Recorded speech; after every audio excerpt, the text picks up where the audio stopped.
Olá, boa tarde. Começa agora uma nova edição do Opinião Litoral. E nesta quinta-feira, dia 22 de maio, nós estamos recebendo com muito prazer dois colegas jornalistas. Sandro Tadeu, repórter político e colunista da BS9, e Marco Santana, editor de política do Jornal da Orla. Boa tarde, Sandro. É um prazer recebê-lo. Olá, boa tarde, Chico. Uma satisfação estar aqui novamente. Bom dia ao Marco Santana também. Um bom dia especial a todos os internautas e telespectadores. Marco, boa tarde, Marco. Um prazer recebê-lo, Marco. Prazer é tudo meu. Bom dia, boa tarde, boa noite quem acompanha nas plataformas madrugada digitais. Aqui é o Opinião, um programa que já se consolidou como uma referência em informação de qualidade e credibilidade. E um prazer ainda maior compartilhar a bancada aqui com o meu colega, meu amigo, o Sandro Tadeu. Muito bem, e não apenas a opinião, mas também a coluna de ambos. A coluna política do Sandro, na Baixada Santista 9, e também a coluna Barômetro do Marco Santana, no novo Jornal da Orla. E ambos trataram com muita propriedade de um tema que está aí circulando no meio político local, que é a demissão da secretária de Segurança do município de Santos, a delegada Raquel Galinatti, do PL.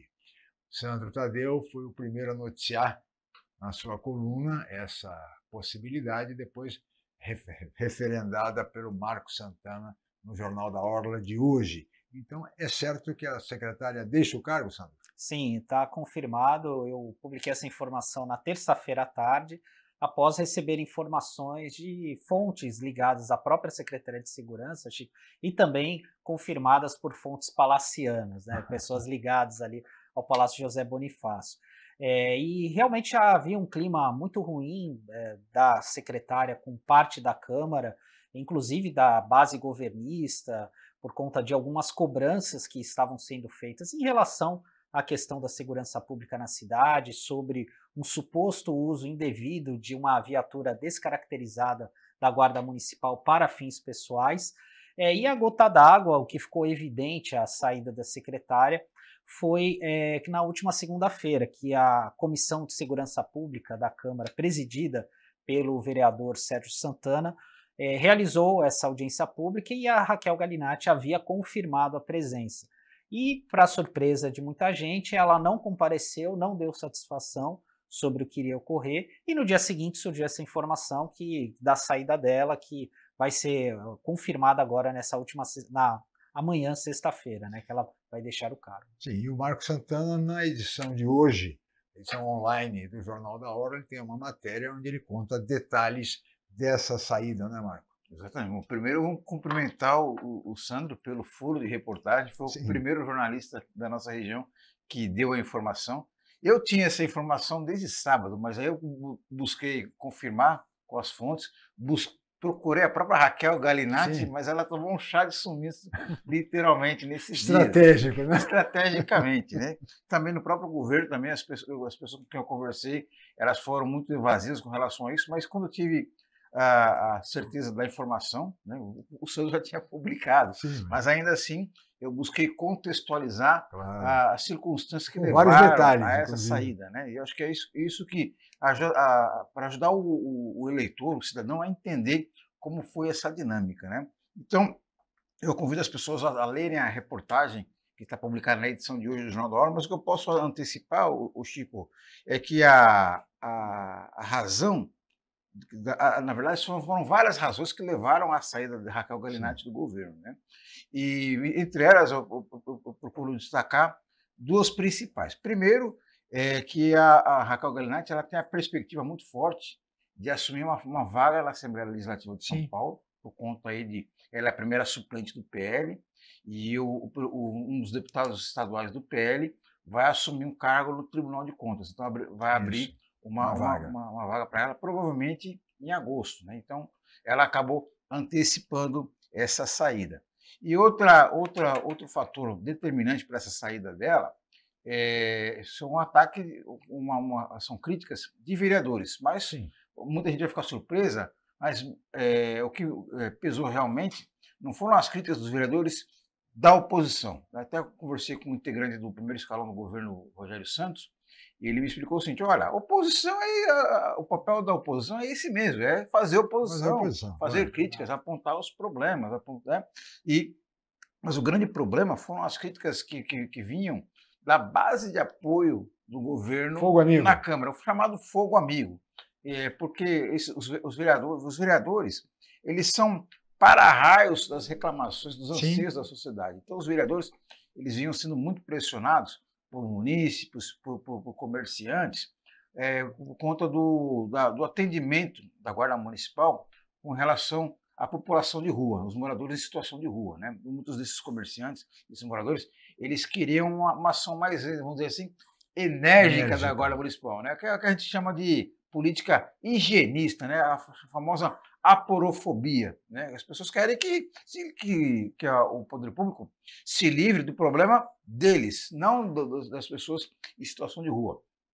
E a Raquel Galinatti, ela vinha resistindo, ela vinha a esse assédio negativo, né? Essa pressão para que a Guarda Municipal, né, fizesse uma limpeza de pobres nas ruas. Então, e os vereadores estavam pressionando muito para que a Guarda Municipal ela tivesse essa postura, né? Por conta desse conjunto de fatores, o desgaste da secretária no cargo foi se aumentando e ela acabou anunciando que vai sair numa cerimônia amanhã na Guarda Municipal. A cerimônia, na prática, seria para que novos guardas municipais sejam incorporados à corporação, mas também haverá uma homenagem à secretária amanhã nessa cerimônia. E ela vai aproveitar o momento para se despedir, não é isso, Sandro? Exato. E eu acho quem vai ser o sucessor? Deixa eu só acrescentar. Claro. Olha, isso ainda está indefinido, mas provavelmente vai ser alguém da área da segurança pública mesmo, né? Não vai ser alguém com experiência, provavelmente alguém ligado à Polícia Militar ou com passagens à Polícia Militar. Esse nome ainda está em aberto, né? Mas é importante a gente também lembrar como que surgiu a Raquel Galinatti no secretariado do Rogério Santos, porque ela substituiu o Sérgio Delbel que ficou durante quase 12 anos, né, ali à frente da Secretaria de Segurança, e o Sérgio Delbel é uma figura bastante, assim, muito calma, muito na dele, muito correto com a postura dele, né, não chamava tanta atenção do ponto de vista midiático, ao contrário da Raquel. A Raquel ela tem uma presença muito forte nas redes sociais, e isso contou muitos pontos durante a campanha eleitoral e nessa pré-campanha eleitoral do ano passado, porque hoje em dia as pessoas elas se informam muito via rede social. E a questão da segurança, hoje, se você fizer uma pesquisa sobre os problemas da cidade, a segurança muitas vezes está em primeiro lugar, até na frente da saúde e da educação.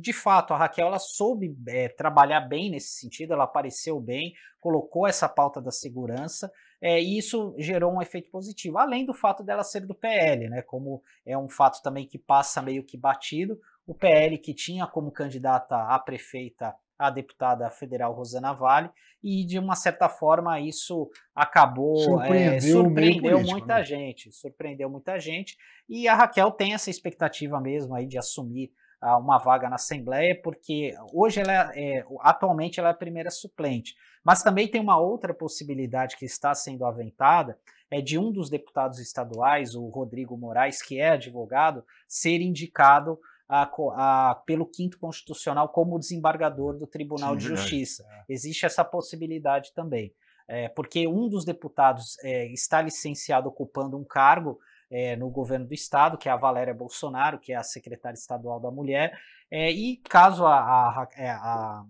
secretária volte, né, para a Assembleia Legislativa, também existe essa opção da Raquel vir a assumir a vaga. O que é bom para a região, né? Porque a gente terá mais um deputado aqui na nossa Baixada. E é um fato também que precisa ser realçado, que pela primeira vez, desde a criação da Secretaria de Segurança do município, bem como da própria Guarda Municipal, os comandantes sempre foram ligados à Polícia Militar.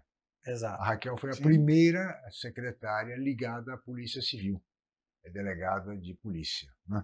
Então foi a primeira vez. Será que essa tendência vai ser mantida? Agora, você disse um oficial da PM voltando à condição da PM. Agora, Chico, eu acho que o mais importante de onde virá o o próximo titular da Secretaria de Segurança Pública, com relação à filosofia de trabalho que na verdade, não vai ser implementada, na prática vai ser continuada, porque ela foi implementada pela Raquel Galinatti, que até vai em resposta aos próprios anseios da sociedade, né? Existe uma pressão muito grande, porque o poder público municipal ele investe cada vez mais no policiamento ostensivo, né? Deveria ser que é uma atribuição do Estado, dos estados. Então, o governo do Estado de São Paulo, a Polícia Militar que devia atuar, mas cada vez mais o governo do Estado ele se apequena na prestação desse serviço público, porque segurança é um serviço público, né? Cada vez mais o Estado deixa de fazer investimentos e joga essa responsabilidade às prefeituras. E a gente sabe muito bem que as prefeituras elas têm outras responsabilidades: saúde, educação, zeladoria, investimentos públicos em espaços públicos e assim por diante. Mas os munícipes não querem saber, eles querem uma resposta efetiva para a questão, né? E cobram quem? Cobram o vereador, cobram o prefeito, que são os agentes públicos mais próximos. E aí os prefeitos acabam sendo obrigados a fazer investimentos em segurança pública. E essa nova filosofia, essa nova mentalidade, investir em mais viaturas, aumentar efetivo, armar a corporação, vem justamente nesse sentido. Então, eu acredito que o próximo secretário de Segurança de Santos, seja um policial militar, um policial civil ou qualquer outro perfil, ele vai dar continuidade a esse tipo de conduta. Pois é, a rigor, o ex-secretário Sérgio Delbel, coronel reformado da Polícia Militar, que conduziu a secretaria por quase 12 anos, não é isso? Exato. Entre outros, antigos como o coronel Renato Perrenot, que também comandou, enfim, todos sempre procuraram ampliar a Guarda Municipal, o efetivo da Guarda Municipal, esbarrando muitas vezes na dificuldade até orçamentária da prefeitura, o armamento, viaturas, enfim. Eu não verifiquei muita mudança na tônica da segurança no município com a mudança de secretários. Me parece que a política tem sendo seguida pelos sucessivos secretários. Nós vamos agora para um rápido intervalo, voltaremos em seguida com a opinião.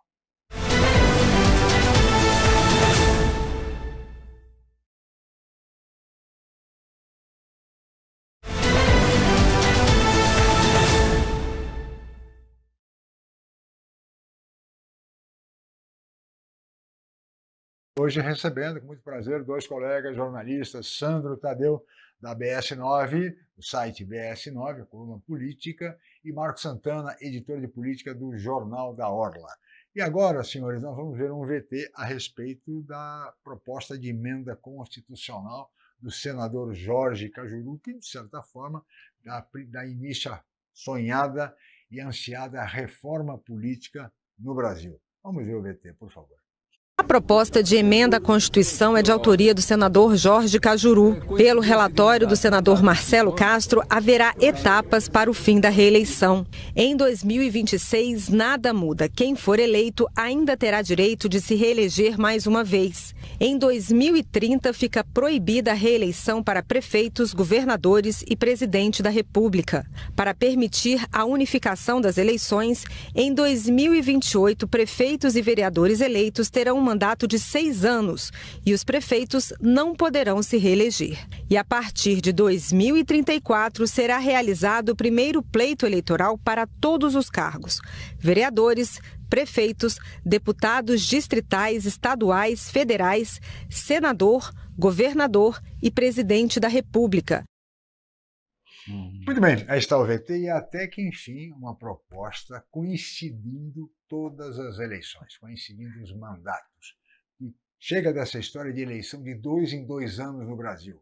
É muito mais caro para o país, é preciso uma eleição só. Eu não sei por que não se adotou isso há mais tempo. Por isso eu gostaria de saudar a opinião dos colegas, de saudar a iniciativa do senador Jorge Cajuru, que dá início à reforma política para valer no Brasil. Coincidência de mandatos, fim da reeleição, mandato de 6 anos. Isso realmente o Brasil precisa. Sandro Tadeu, concorda? Bom, Olha, Chico, eu estou trabalhando com jornalismo desde 2003, quando eu estava no primeiro ano da faculdade. Eu já perdi as contas de quantas vezes eu li essa questão de reforma política, que vai ser eleições unificadas. Cansei de fazer matérias pelo jornal A Tribuna, seminários que a Câmara de Santos promoveu aqui em 2013, 2014, quando o presidente da Câmara era o Sadao Nakai, enfim, com eventos nas universidades. Então, eu sempre fico muito com o pé atrás. E, infelizmente, assim, eu acho que não tem uma fórmula mágica de qual que seria a melhor solução, né? Sim. Porque um ponto que eu acho que a gente não pode abrir mão, que eu acho que a gente discute muito pouco, são as eleições estaduais para o governo do estado e para a Assembleia Legislativa, porque esse eu acho que é um ponto inegociável que a gente precisaria mexer. Então, não sei se o ideal seria eleição a cada 2 anos, aí num determinado ano a gente discute eleições municipais, no outro governo do estado e depois eleições presidenciais, porque eu acho que o problema não é ter eleições demais, o problema são as regras do jogo, porque muitas vezes a gente vê a pessoa que acabou de se eleger por um determinado cargo, dali a 1 ano e meio acaba pulando. Se a gente tivesse esse tipo de restrição, mas não é sempre fácil. Tanto é que essa proposta de limitar a reeleição não se aplica aos próprios parlamentares, né? Porque senão uma proposta como essa não passaria. Então, assim, eu sempre vejo com um certo receio esse tipo de proposta, que eu não sei até que ponto se isso vai conseguir avançar. Se ou vai não. passar é difícil saber, mas de qualquer complicado. maneira é o começo. O que não dá para aceitar é o cidadão ser candidato a deputado, se eleger, e 1 ano e meio depois ele abandona o cargo e vai ser candidato à prefeitura da sua cidade. É isso que não pode acontecer. E, no entanto, é isso que acontece. Aqui mesmo na região temos muitos exemplos a esse respeito. Como fica o voto do cidadão que votou, escolheu aquele candidato a deputado federal, e que abandonou o cargo, colocando no seu lugar um estranho, alguém de uma outra cidade, do interior, etc. Então, é para acabar com providência, com situações como essa medida me parece bem-vinda. É evidente que ela vai ter que ser votada pelo Senado da República, passou apenas na Comissão de Constituição e Justiça do Senado da República. Vai ser votada pelos senadores, depois vai à Câmara, provavelmente vai ser emendada, vai ser modificada, enfim, pode ser até que nem avance, mas de qualquer maneira é uma tentativa. Marcos Santana. Exatamente. Ano sim, ano não, nós temos eleições aqui no Brasil, né? E o Chico, não é ser pessimista, mas eu acho que a possibilidade dessa matéria, dessa proposta do senador avançar é praticamente nula. Por quê? Porque depende de quem? Dos próprios interessados, que são os parlamentares, que eles mesmos utilizam essa estratégia de ter eleição ano sim, ano não, até para se consolidarem, para buscarem a reeleição, ou mesmo para viabilizarem outros projetos pessoais, como, por exemplo, se elegerem prefeitos nas suas cidades. E você observou muito bem que essa falta de coincidência no calendário eleitoral permite algumas distorções, como, por exemplo, um vereador que não tem chance nenhuma para se eleger deputado estadual, mas ainda assim se lança numa campanha para quê? Para deixar o nome dele fresquinho na cabeça do eleitor, visando apenas o quê? A eleição de reeleição para vereador. Para vereador. Ou então, ou ao contrário, o deputado federal se lança a prefeito para buscar a sua reeleição. Facilitar a sua reeleição, né? Como deputado federal. Agora, como dizia, seria muito interessante você ter essa coincidência, mas como dizia o dramaturgo Plínio Marcos, sempre tem um porém, né? E o porém dessa questão é que até o Sandro falou rapidamente, a partir do momento que você unifica todas as eleições num único ano, você acaba ofuscando alguns debates, como, por exemplo, a gente sabe muito bem que uma eleição, o debate presidencial toma conta da atenção do eleitor, né? Acaba ofuscando a eleição para governador, até ainda mais as eleições para deputados estaduais. Veja, mas hoje a eleição para governador acontece junto com a eleição presidencial. Então, não há nenhuma mudança nisso. Então, mas ela já é ofuscada. Para o Senado e para a Câmara Federal. Na verdade, como você agregaria, seria eleição para vereador e prefeito. Chico, mas se você juntar todas as eleições num único ano, você acaba confundindo o eleitor, acaba dividindo a atenção do eleitor da discussão dos temas nacionais, como, por exemplo, a questão macroeconômica, as questões de estratégia do país, com as questões locais. o chamado buraco da rua. Então você vai acabar misturando tudo isso num único ano, então você vai acabar não debatendo coisa alguma, na verdade. Né? E até a própria... Sai mais barato para o país, viu? Campanha para sai mais barato para o país. Acabar com essa história. Ela vai ser... Já é ofuscada, vai ficar mais ofuscada ainda, né? O eleitor nem vai lembrar... O que é que se discute numa campanha municipal, Marco? O que é que se discute? É a futrica, é a intriga, é a rede social, disse, não disse, é isso. Discute-se proposta, nós temos campanhas propositivas? Não temos. Não temos. Mas o que vale é a rede social, a presidencial. Mas aí já é uma outra questão que passa pela conscientização do cidadão. E a gente tem uma enorme frustração, até mesmo da presidência da República, porque assim, a gente vai ter eleição ano que vem, e assim, a gente tem algumas pessoas, não, porque tem que enxugar o gasto, precisa congelar o salário mínimo. Qual dos candidatos vai propor isso e vai conseguir ganhar a eleição? Ninguém, porque ninguém vai ter a coragem de falar essas coisas, porque o público precisa saber. Então é muito complicado isso, né? Eu acho que pelo menos é uma tentativa. O Brasil precisa de uma reforma política, não pode ficar essa situação que nós estamos vivendo há tantos anos, é preciso mudar, é preciso, e é uma tentativa. Se vai passar ou se não vai passar, aí é uma outra história. Provavelmente até concordo que vai ser difícil. Mas, de qualquer maneira, Marcos, só um minutinho, a questão da coincidência de eleições, porque não se discute o governo do Estado por conta da eleição presidencial. Sim. Não se discute. Hoje em dia, mas vai ser difícil para o eleitor votar em tanta gente. Se vota hoje em tanta gente. 2 senadores, presidente, governador, deputado federal, deputado estadual. O que teríamos que votar mais? Mais 2 vezes, prefeito e vereador. É apenas isso e resolve o problema. Num dia só fica mais fácil, mais barato para o país. Mas, enfim, vamos aguardar. Chico, mas eu acho que, até nesse contexto aí, eu acredito que até você pode acertar a coincidência dos mandatos, mas ainda assim você dividir. Por exemplo, fazer a eleição municipal no primeiro semestre e a eleição estadual e federal no segundo semestre. Um ponto importante, essa questão aí da pessoa estar num cargo e querer se catapultar outro. Exatamente. Acho que deveria se exigir a renúncia. Você quer ser prefeito? Então você renuncia ao seu mandato como deputado e vice-versa. Né? Aí, a partir daí, a gente poderia colocar um pouco mais de ordem nesse processo eleitoral. Também é o fim da reeleição, né? Fim da reeleição, mandatos de 5 anos. Sim, e eu acho também, Chico, que assim, as coisas vão mudando também, porque a gente que começou lá há bastante tempo, era natural essa coisa de pular de cargo. Eu me elejo deputado federal, e hoje, depois, se candidata a governador, a prefeito, enfim, e as pessoas, elas estão reparando isso. A mesma coisa, eu faço esse alerta aqui, por exemplo, vereadores que assumem cargos de secretários municipais, porque muitos eleitores se sentem traídos e muitas vezes têm a dificuldade para conseguir se reeleger. A gente já teve casos aqui em Santos que, claro, que acontece isso em outras cidades também.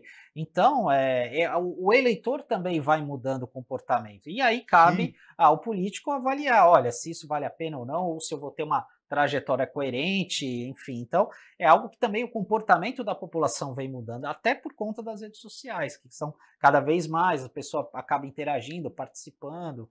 Então, isso precisa ser bem avaliado. E precisa mexer também na questão do Senado da República, porque, de repente, virou um festival de suplentes, assumindo, não receberam um voto sequer, e assumem o cargo de senador da República.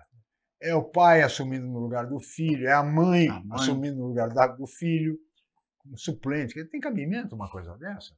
Quer mudar com isso? Simplesmente da seguinte maneira: vai deixar o cargo, vai ser ministro, muito que bem, assume o segundo colocado, que foi também votado pela população. Mas é meu adversário, então não saia. É simples. É simples assim. Mas não, colocam o suplente. É o caso, por exemplo, de São Paulo, a representação de São Paulo. Temos um senador que as pessoas nem sabem o nome. Temos a Mara Gabrilli, a senadora Mara Gabrilli, o senador Marcos Pontes, que anda voando por aí. Né? E temos o senador Giordano, que era suplente do Major Olímpio. Que também não disse a que veio. Exato. Ou seja, isso falando de São Paulo, imagine por todo o país. Enfim, são medidas que têm que ser modificadas com urgência pelo Congresso Nacional. Espero que isto seja resolvido o quanto antes, com o fim da reeleição, mandatos de 5 anos, conforme é a proposta de emenda constitucional que foi preparada pelo senador Jorge Cajuru e que já foi aprovada pela Comissão de Constituição e Justiça no Senado da República, faltando agora a votação em plenário.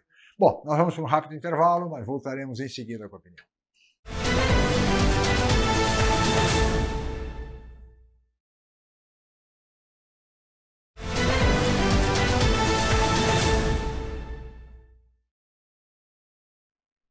Muito bem, estamos de volta com a opinião desta quinta-feira, dia 22 de maio. Hoje recebendo com muito prazer dois colegas jornalistas, Sandro Tadeu, da coluna política Baixada Santista 9, e também o Marco Santana, editor de política do Jornal da Orla. Senhores, falamos no primeiro bloco da candidatura provável da ainda secretária de Segurança do município de Santos, Raquel Galinatti, mas que está deixando o cargo, ela que é do PL, a primeira suplente do PL, e o ano que vem será candidata à Assembleia Legislativa, certamente. Ela própria, aqui mesmo, na opinião, já anunciou isso, se colocando como candidata a deputada estadual. No governo municipal, temos mais candidatos a deputado estadual, Sandro? Como pré-candidato, sim. Eu acho que tem pelo menos 2 nomes aí que podem surgir aí como opções para a Assembleia Legislativa. Um deles é o do Fabrício Cardoso, vereador licenciado da Câmara e secretário de Serviços Públicos, né? Infraestrutura e Serviços Públicos, e ele é uma das apostas do Podemos, né? Então ele é uma possibilidade de concorrer.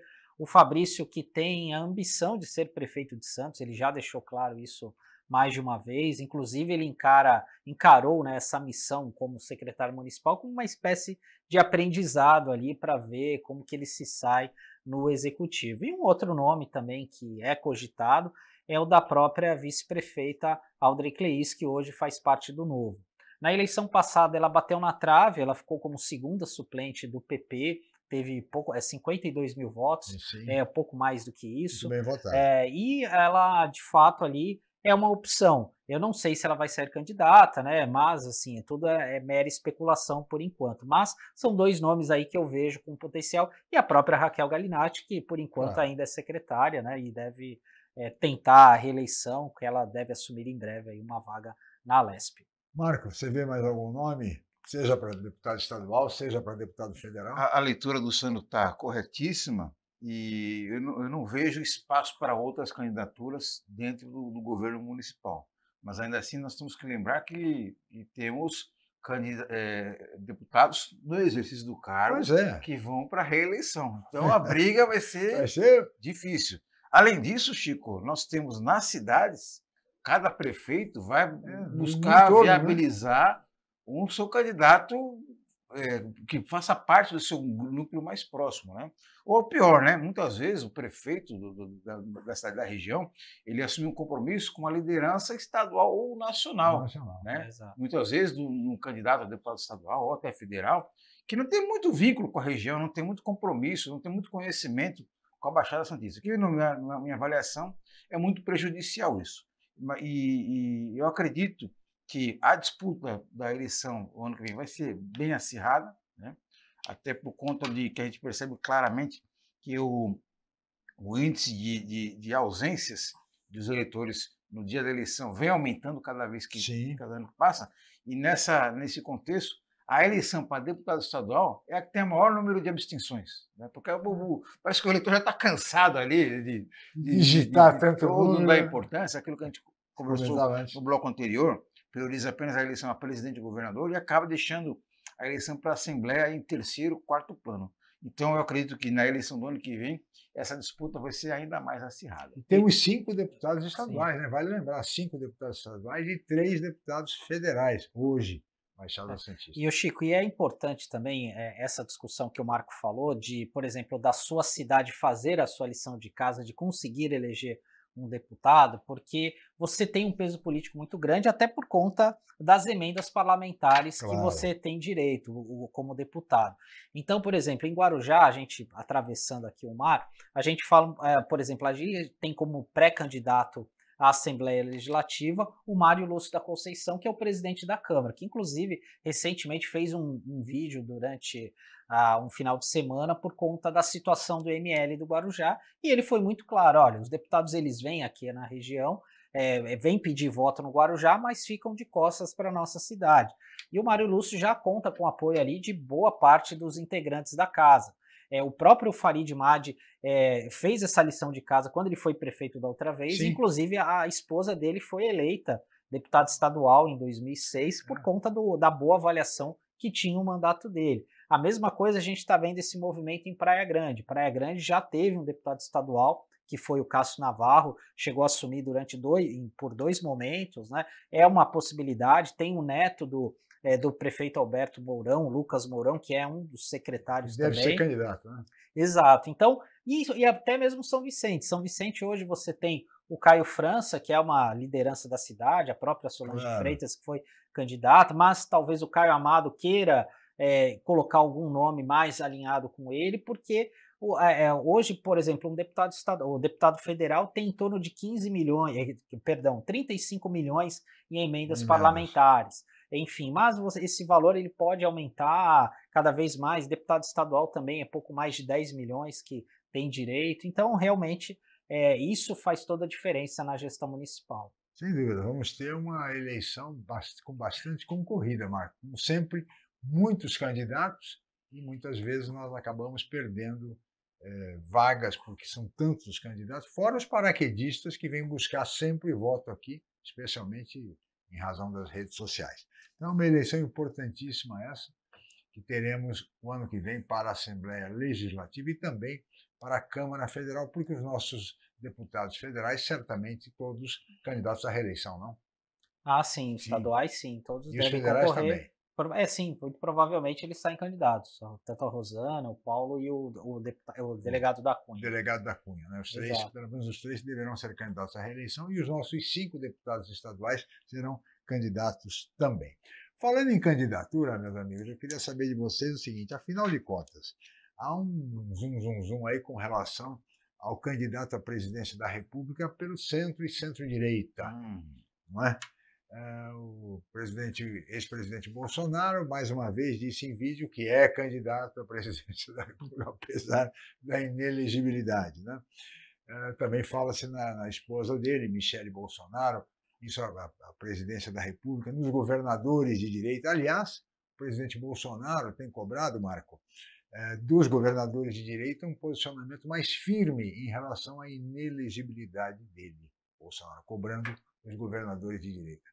Afinal, você tem ideia, né? Você tem um palpite para quem vai ser o candidato de centro-direita e da direita à presidência? Chico, na prática, o que o ex-presidente Bolsonaro está pedindo é que as lideranças regionais, né, dos estados, elas não só carreguem o caixão, né, segurem a alça do caixão, mas pulem dentro da cova. Na prática é isso que ele está propondo, né? Porque tanto o Ratinho, Júnior, Ronaldo Caiado, Tarcísio de Freitas, né, o Zema, em Minas Gerais, já perceberam que essa situação da inelegibilidade do Bolsonaro é praticamente irreversível. E o que a gente percebe claramente é uma movimentação aí desses candidatos buscarem se viabilizar nesse espectro à direita, centro-direita, né?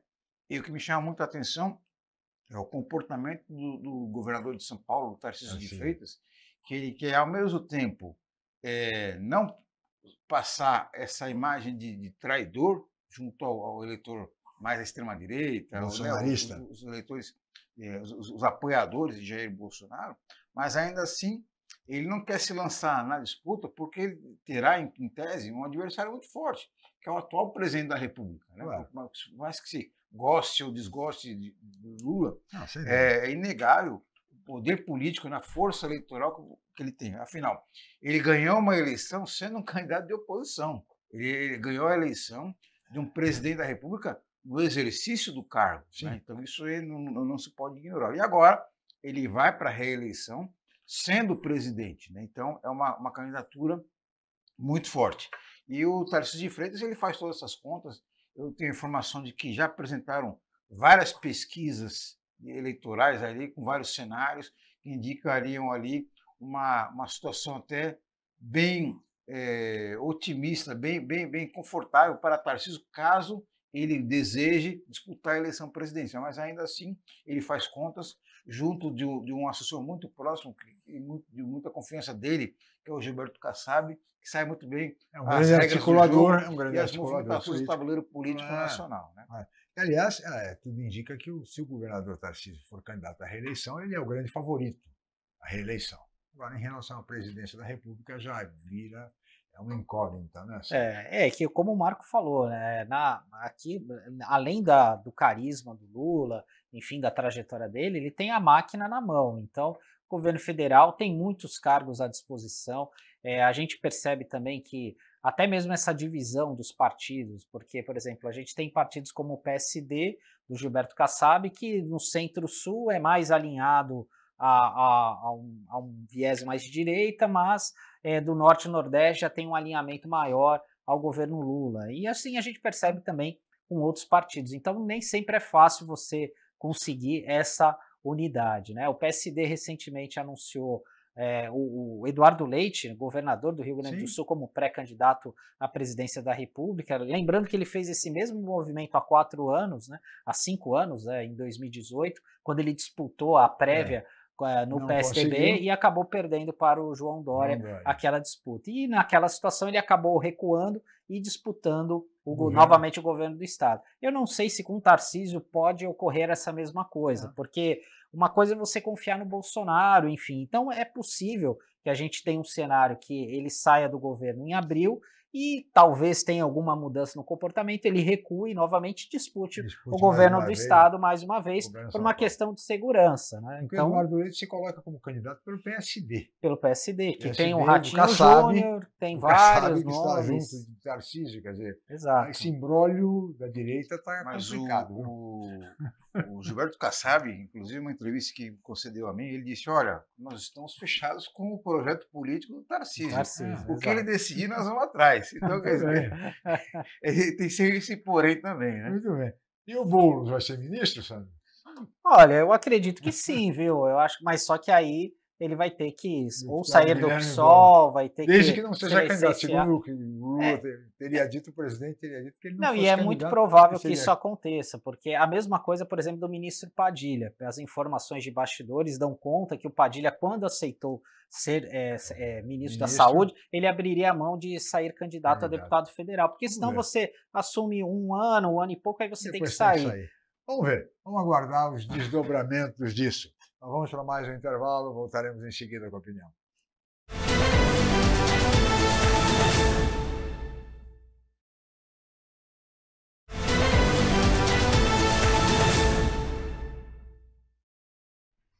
Muito bem, estamos de volta com a opinião e agora vamos para o último bloco do programa desta quinta-feira, 22 de maio, que recebe 2 colegas jornalistas. Sandro Tadeu, editor da coluna política BS9, e também o Marco Santana, editor de política do Jornal da Orla.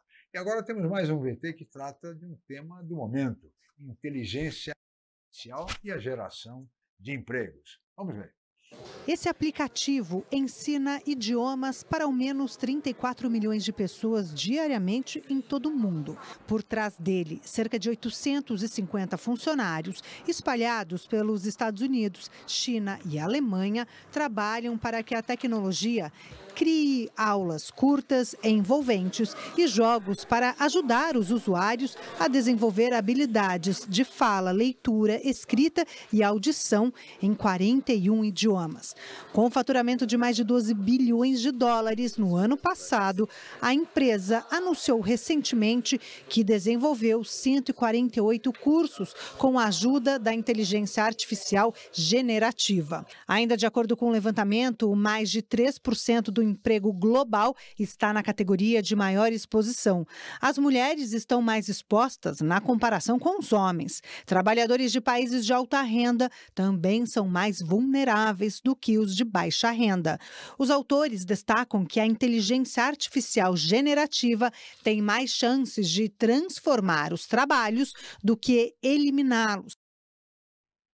Muito bem, aí está o VT, inteligência artificial é o tema do momento. E, aliás, nós teremos agora, meus amigos, em Santos, no dia 30 do corrente, um evento importantíssimo no Parque Tecnológico de Santos. será um evento que vai tratar de inteligência artificial e o impulso para empregos, sobretudo empregos de microempresários, enfim.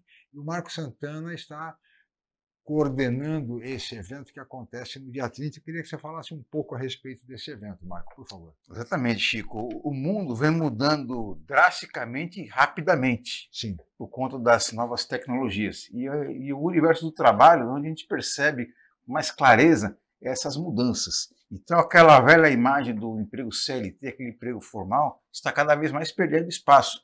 E as pessoas estão buscando empreender, ou seja, tocar o próprio negócio, criar um produto, oferecer um serviço para poder se viabilizar financeiramente. Sim. E nesse contexto, a pessoa, para vender mais, ela tem que utilizar as ferramentas que ela tem à sua disposição. E as ferramentas atuais, o quê? São as novas tecnologias, principalmente a internet, o marketing digital e agora a grande novidade, que é a inteligência artificial. E nesse contexto, muitas pessoas acreditam que a inteligência artificial é um bicho de 7 cabeças, é uma coisa completamente inalcançável, é uma coisa para especialistas, para programadores, para profissionais de TI, tecnologia da informação, mas quando a gente percebe que na prática a inteligência artificial está ao alcance de todos, está na palma da mão na prática. Quem tem um celular, quem tem um computador, tem acesso a essas ferramentas.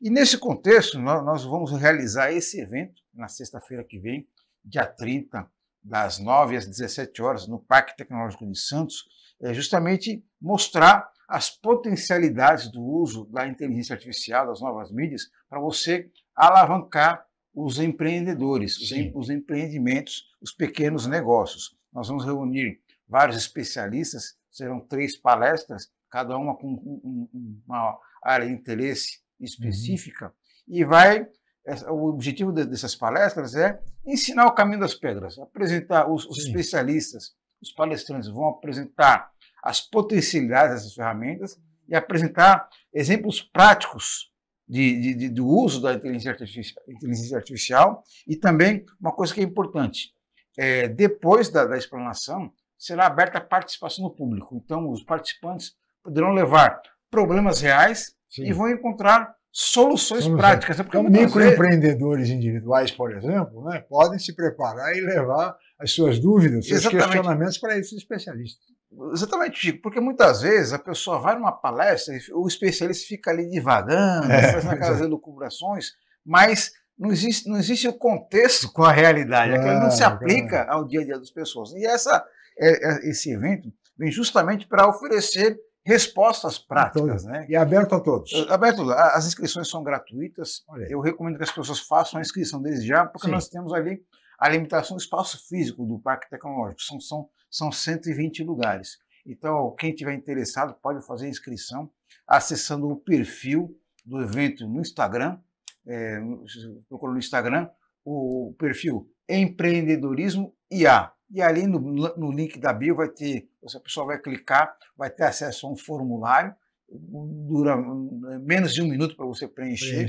As inscrições são completamente gratuitas. Então a pessoa vai lá, escolhe quais são as palestras que ela vai poder participar. Então eu gostaria de destacar a presença de vários especialistas, como por exemplo a Franciele Mianes.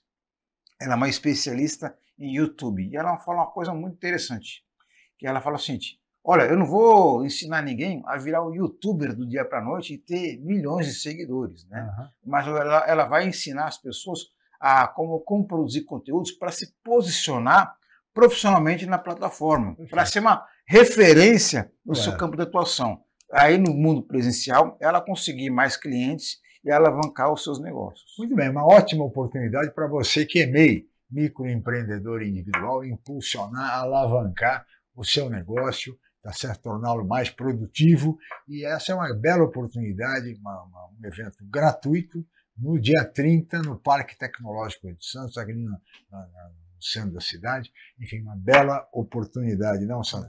É uma bela oportunidade, parabenizar o Marco aqui por essa iniciativa, e realmente, né, nós como jornalistas, a gente tem uma outra visão, às vezes, de trazer da teoria para a prática, né? Então, Sim. porque a gente tem que fazer essa tradução, né, do que acontece, né? E porque até mesmo na nossa área a gente passa por profundas transformações.